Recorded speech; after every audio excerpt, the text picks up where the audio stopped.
Hi everyone, and welcome to our video on graphing exponential functions using a calculator in Desmos, the online one. All right, so exponential functions are functions that have the form of f of x equals b to the x, where b is the base and it's just going to be some number. So like, as you can see below, like 8. 8 would be the base here. Let me just mark it on this one. 8 would be the base, and then the 1/5 would be the base on the example 2 there. And then x is the exponent, and they might change it to some other letter, but x is the common one. If they asked for the domain of an exponential function, it's negative infinity to infinity, so it's all real numbers, so you don't have to think about any other special rule. There are some rules, though, with exponential functions. B to the 0 equals 1 for all values of b except when b is 0. However, b should never be 0 in these exponential functions anyway, so we don't really have to worry about that. The natural base exponential function is when the base number is e. So e is a special number, so it's called the natural base because it appears naturally in multiple applications, such as like population growth or compound interest, like in banking. Okay, so there's two common ones. All right, so, and it just starts to appear, and it's kind of like the symbol pi, where we know it's a regular old number, but we use the letter instead because it's usually easier to work with. So it's about 2.71, but it does go on forever. So it's 2.71, 828, so forth, ... Okay, so it does go on forever, just like pi. Okay, when we do graph these, there will be a horizontal asymptote. Okay, so, but to graph them, I'm going to use our technology here. Actually, I'll show you how to do these without technology first. So you just usually need just a couple points. And all we really need is 0 and 1 to get these started. And so we would plug it in. So here's my scratch work to the side. So if I plug 0 into this function, it would be 8 to the 0. And that's where we could use the rule. Anything to the 0 would be 1. And if we plug 1 in, f of 1 would be 8 to the 1, which would be 8. So these 2 points are really all we need. However, if I did want to find one more, we would see that on this problem, it would be off the grid. So 8 squared is 8 times 8 is 64. So these exponential functions go quickly off the grid. So anyway, so we'll graph what we currently can see. We have 0 and 1, and 1 and 8. Okay, and then 2 and 64 would be somewhere way up here on the top of the page. Okay, so it's way off the grid. Okay, anyway, so we have this. And then now let's put it together. So we will only need these 2 points, but let me show why we will only need these 2 points with getting technology involved. Okay, so I'm going to go to Desmos. Here it is. Let me get it going. Okay, so here's our Desmos. So I just did desmos.com and clicked on the graphing calculator. Okay, so, and once we have it, I'm going to type this in. Okay, so it's 8, and then shift 6 for the little kind of, they call it a caret key, but you're just making it look just like that. You could also use the keyboard to raise things to different, to raise it. So like right there, we could have used that button. Okay, but I think it's a little quicker to type. And then let me change it so there we go, a little thicker. Okay, and then that way we can see, oh, there's the 0, 1 that I plotted, and 1, 8 we could find. Okay, 1, 8's there. Okay, but let me zoom out. So when exponential functions, when we zoom out, we can kind of see it's almost like a right angle. Okay, so it's like almost just like a 90-degree turn. Okay, so as you zoom, and especially if I zoom out as far as possible, it certainly looks like it's just the part of this negative x-axis and then the part of the positive y-axis, and that's because of the exponential property. It grows very quickly. Okay, so it gets very large very fast. Okay, but as I zoom out, notice it becomes a horizontalish line, and this calculator is just rounding, so it just keeps saying the y-coordinate is 0. However, the y-coordinate's never really 0. So let's see if I can zoom in and see it a little better. So here, so it just starts to round it about a -4. However, it's never really 0. Let's go to the table. Okay, so you can see the decimal. If I plugged in like -10, it puts it in this scientific notation form. So this means it's 10. This 10 to the -10 means this number gets moved, or the decimal on this number moves 10 to the left for its actual true value. So it's point and then 0, 0, 0, 0, 0, 0, 0, 0, 0, and then a 9. So there'd be 9 zeros before this 9. Okay, so it's going to be a small number. Okay, so it gets a very, very small number on there. Okay, so, but it's still positive and still above the x-axis. So that's where our horizontal asymptote will be. Okay, and we could also plug in these other values and start to see all the other stuff in the table. Okay, so let's go ahead and go back to our sketch. Okay, so let's go here. So that's why I say we only really need these 2 points based on the form that we will get afterwards. So connecting these 2 dots, it kind of just shoots up real fast. Just put my arrow there, and we can label these to make sure it's clear. So there's 1, 8, and there's 0, 1. And then what's going to happen, let's get our asymptote in. Let me draw it in this purple. Okay, so it's a horizontal asymptote. Horizontal asymptotes come in the form of y equals the number, and it will be, let me label it horizontal asymptote, it will be y equals 0 in this problem. Okay, and then from there, it just makes a short curve, and then it just kind of follows that asymptote. It won't cross it, but it looks like it kind of just instantly becomes the line that's horizontal there. Okay, so that's it. That's how we can graph these. Okay, so let's start with our calculator on this one, the next one. So 1/5 to the x. Okay, so we can't see them both unless I make it real small, but let me clear this one out. Okay, so you want to use parentheses, 1 divided by 5, parenthesis, and then you use this just to show it. There's my x. Okay, so this is 1/5 to the x. And then notice this time around it's going up to the left. Okay, and then it goes this way to the right. Okay, so we can find some values again, like on our table. Notice when I have -2, it's 25, so it's already off the grid. -1, though, is 5. Okay, so that's a nice point. Okay, so we have our points, and then this time around, though, notice it levels out to the right. It becomes a horizontal line, or our horizontal asymptote is still y equals 0, but the graph goes up to the left and then levels out to the right. Okay, so let's get those points that we marked. Okay, so we had in our table, we had -2 was 25. We had -1 was 5. 0 was 1. We also had 1 on our table was 0.2, which would be the same as 1/5. Okay, so we can plot all these points, at least the ones that we can see. So -1 and 5 is here. 0 and 1's here. 1 and 1/5 is there, I guess. Okay, so it will be slightly above the x-axis. And now let's go ahead and sketch in our asymptote.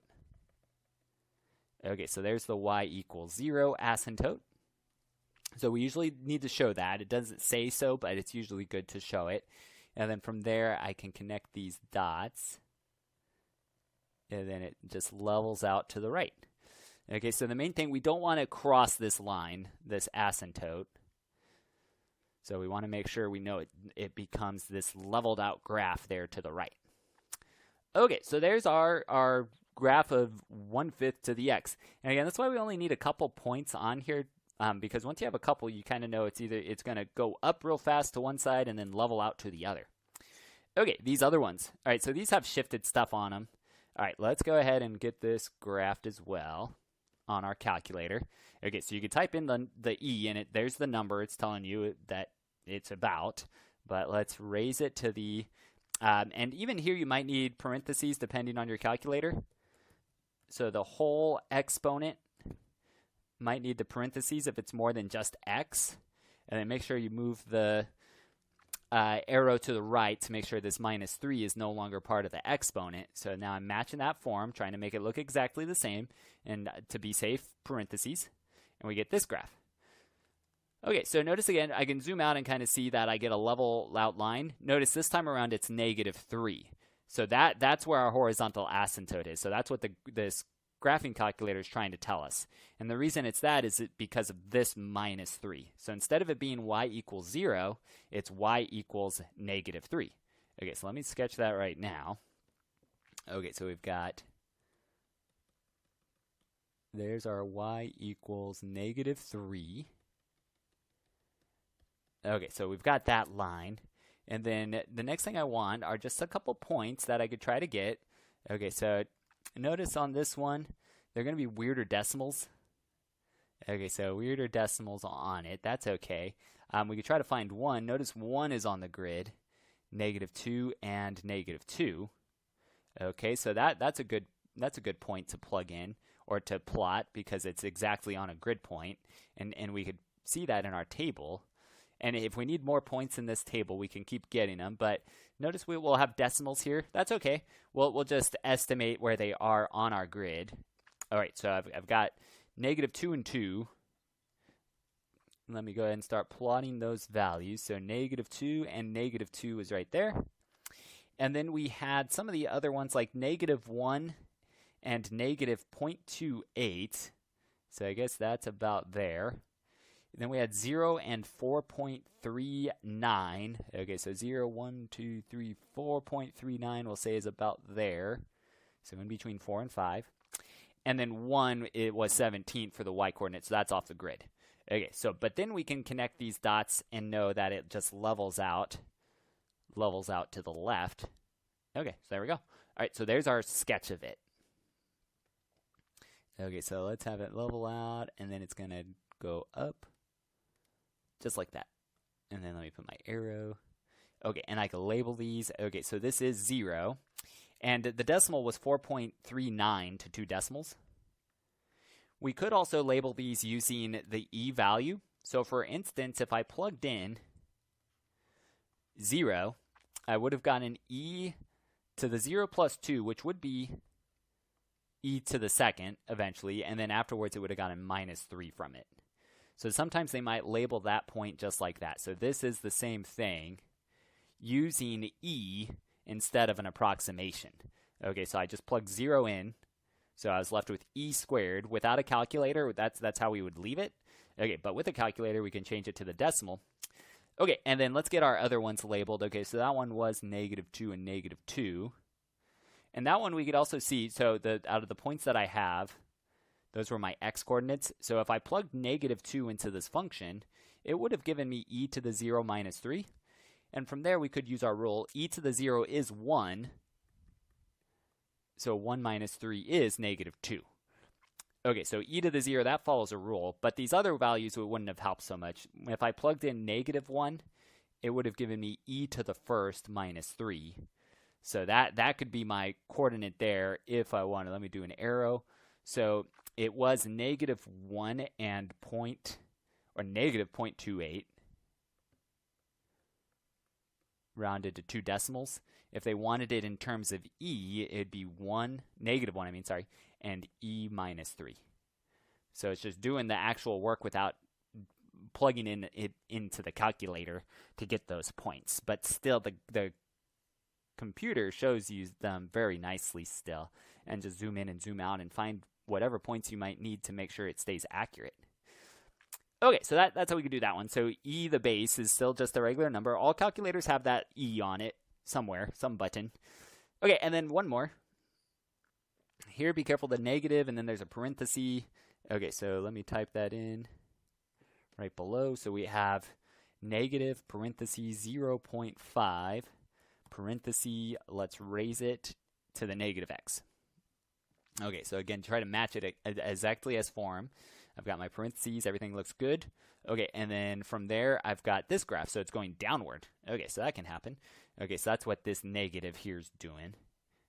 That's what's making it go downward. Okay, but let me also make a table. And then from there, I've got some nice points. Let's make sure we can see the asymptote. Okay, so our asymptote, if I go far left, it looks like it's 0 because my x-axis, so it looks like y equals 0. Okay, so that looks good. Okay, so it won't let me click on it right now because I moved to the table, but it is good. Maybe I can go back. There we go. Oh, no, it won't let me. All right, so sorry. So if you go to the table setting, it won't let you click on the graph. I'm trying to go back. There we go. Okay, so I just had to push back all the way. Okay, so there we can see the y-coordinate. Again, that's rounding. It's not really actually 0. That's what the asymptote is. Okay, so y equals 0 is the asymptote. And then let me go back to the table. And these points would be to make sure we sketch it somewhat accurately. Okay, so I'm going to move it to the side so I can sketch this out. All right, so let me get the asymptote first. So it was y equals 0. Okay, and in 3 of our graphs, it was y equals 0 each time. That's because there was no plus or minus after the exponential function. This graph had the -3 afterwards, so that's why it was different. It was y equals -3. So it's kind of whatever this number is. So technically, this has like plus 0 after it. So that 0 is the asymptote. Okay, anyway, let's get those other points. Okay, so I moved it over. Let me plot what we had. All right, so we did have the points 0 and -1. Then we had 1 and -2. Then we had 2 and -4 right there. So that was on our table. We also, if I wanted to get more in the table, I mean, I always can. There's other spots for it. So like 3 and -8. Okay, so I can plot that too. Okay, so that's there, so to get real accurate with it. And then once we started going left, we had -1.5, -2.25. Okay, so here's, with all these dots, you can really see the nice curve that it's producing. Okay, but it will level out to the left. And then from there, going to the right, it goes down very steeply. Okay, so there we go. And this is probably fine, you know, depending on what you need to write on, but just to label a couple points. There we go. Just to make sure we know what they are, just in case it's not on a grid. If it wasn't on a grid, definitely plot those points down. Okay, but that's it. Okay, so the graphing calculator, so it makes things a lot easier. Still make sure to know other parts that are important, like the asymptote and how the curve actually goes. So we don't want to see stuff like this. Say on this problem, you did that. Okay, so we know the asymptote was at 0. Okay, so that shouldn't happen. So we don't want to see stuff like that. Okay, and if it is on a grid, we do want something that is somewhat accurate. So for instance, I'm going to erase this in the blue, but say I had this problem and I just kind of did, okay, so something like that real quick. Okay, sure, that makes kind of the general shape, but it's not really accurate to this grid. So that's why we want to take our time, find those points. Okay, so anyway. The main thing, take your time. That's kind of the idea with all math. All right, so if you do have questions, let me know. Otherwise, thanks for watching, and I'll see you again next time.